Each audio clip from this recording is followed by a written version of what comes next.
Today we're going to be talking about Sneako. Now, I know that he doesn't exactly have the best reputation online, and I can only imagine that a lot of people probably think that he's weak. They can only imagine Sneako bench pressing a bar with a pillow on each side. But I'm here to tell you guys that Sneako is a lot tougher than what a lot of people like to give him credit for. Now, obviously, if you guys haven't seen the light spar, let me go ahead and demonstrate just a sample of what this light spar entails.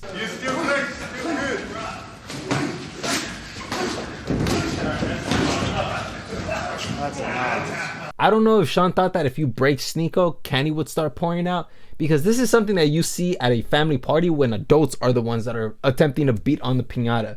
And here's the thing, not a lot of people thought that this was a great look for Sean. If anything, a lot of people were upset with Sean for going all out on Sneako. Like, for instance, this person here said, having been around kickboxing gyms for 10 years, seeing this is so shocking to me. Experienced fighters are supposed to guide and mentor the novices, not beat the out of them, which, yeah, obviously Sean did. And there are other comments that share the same sentiment as well. But also at the same time, if you check out the comments, a lot of people were respecting Sneako for getting into the ring with Sean Strickland and taking that entire beating. And to a degree, I think that what Sneako did was a little bit commendable. For sure. I mean, who's going to go in there with a potential world champion? At least that's what I've heard. I don't know if that's true. But at the same time, is it foolish? I personally think so, because to go in there and knowing that this person, this fighter, can potentially do that to you, I think that just makes everything so much worse and doesn't make you look any smarter. In an unrelated stream, Sneako goes up to Mike and talks to him about the Sean Strickland event, and you can see that Sneako's kind of admitting that, yeah, he knew what he was getting into. Hold on, can I ask you a question? Yeah. Did you know that he was going to do that? Yeah. You knew he was going to go that hard? Where I think he should have stopped if I were him, they were throwing in the towels. I said that on Twitter. They threw the towel on him and he didn't stop. And so one of his friends had to run in. I knew he was going to go that hard. Like, I knew I was going to go in and take some shots. Did you hear how Sneako said, yeah, I knew I was going to take some shots? When Sneako admits this, that tells me that there's an incentive that is much more valuable than your own health. Whether that be clout, money, or perhaps a spot on Sean Strickland's podcast. I just want my interview, Chad. I just want my interview. There's an incentive that is worth more than your own health. At least that's what this clip tells me. And then Mike says something else that I almost completely disagree with. Chris Curtis's friend hit me up and is like, bro, you should not have done that. Like, you know. Well, no, it makes you look like a boss. It puts New Haven, Connecticut on the map. Go, the 203, man. No, Mike. He doesn't look like a boss. He looks stupid to me because he knew what he was getting into, according to him, which I also somewhat am a little suspicious about, but I'm going to get into that in a bit.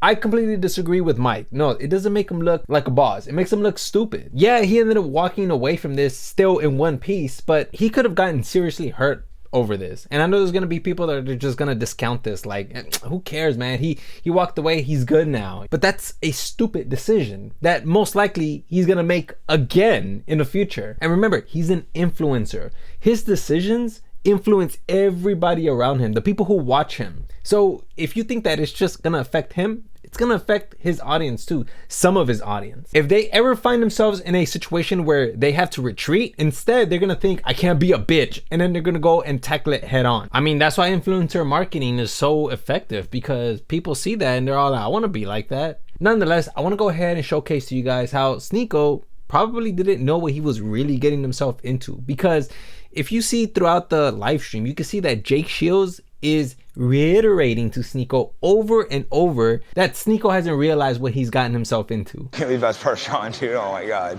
I don't think he realizes what he got himself into. I don't think he realized what he got into. I don't think he realized that his ass beat. I don't think he realized what he was getting into. But it's too late now. He's an influencer. It'll be good promo. It'll be good promo shit. It got to the point where even Jake Shields, who is a MMA fighter himself and is teaching Sneako, he told him and gave him tips, make sure you hit him as hard as possible, because then he's going to take that as disrespect. Yeah, Strickland's not the nicest guy to spar, but whatever. It's too late now. You're already in it, so. Yeah. Seriously, hit him hard though, because he's going to piss you if you don't hit him hard.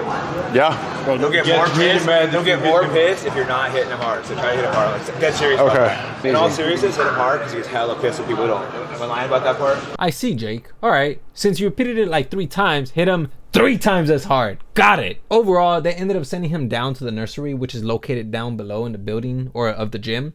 And they checked him, and it turns out that there wasn't really much going on. So I guess he walked away unscathed, but next time he probably won't be so lucky. Now I want to go ahead and talk about the Twitter situation with KSI, because believe it or not, Sneako had a little bit of a part to do with it, and I want to go ahead and share that. So if you haven't seen it, let me go ahead and show you the video. Slightly controversial question. Oh God. What do you think about the Palestine-Israel situation at the moment? I honestly have no idea what's going on. that is it. I have no idea what's going on. I'm not getting involved. It's way above me. Get out, please. So you can see that KSI is laughing out of nervousness, right? It's a very controversial question, and it's a question that perhaps he doesn't want to answer. And that's fine, especially because he mentioned that he wasn't well informed on the whole situation.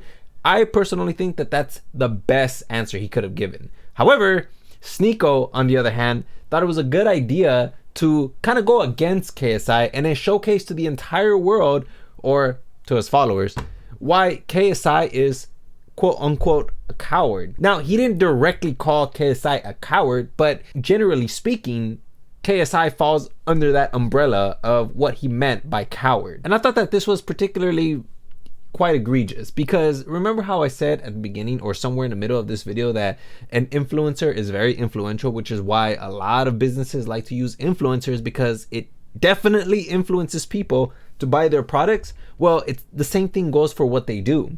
And Sneako ended up making a tweet calling KSI a coward, and now people are going to associate KSI and anybody else who is silent about the situation to be cowards because they don't want to speak on it. I understand that there are problems in this world that need to be spoken about, for sure. But the thing is that you can't just speak on it if you are not informed on it, because if you do speak on it and you don't know who's the one that's the aggressor or who's the one who's the victim, then you're probably going to be championing the perpetrator on accident, and you don't want to do that. And if you read a little bit about it, just remember that doesn't make you an expert, because even if you do read a little bit about it and then you start giving your opinions online, you're going to be committing this phenomenon called the telephone game effect, which illustrates how messages can morph as they move from person to person, even in a professional environment. And I can kind of give you an example of this. If you have a friend next to you, or if you have a friend right now on your phone that you can dial, go ahead and explain this entire video to them and see how accurate you're going to be with your information.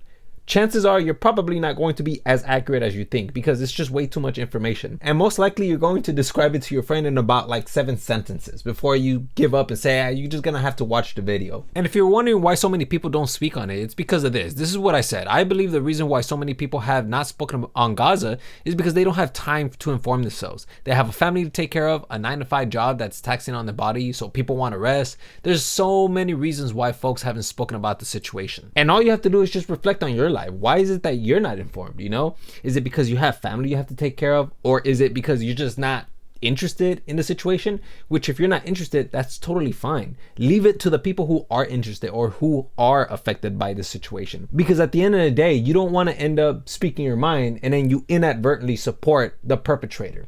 That's the last thing you want to do. So just stay away if you are not informed. Don't feel shame. It doesn't affect you.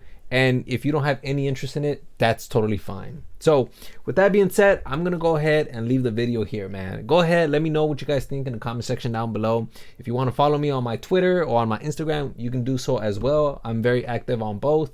And yeah, man, that's all I have for you guys. And yeah, hopefully you guys learned something today.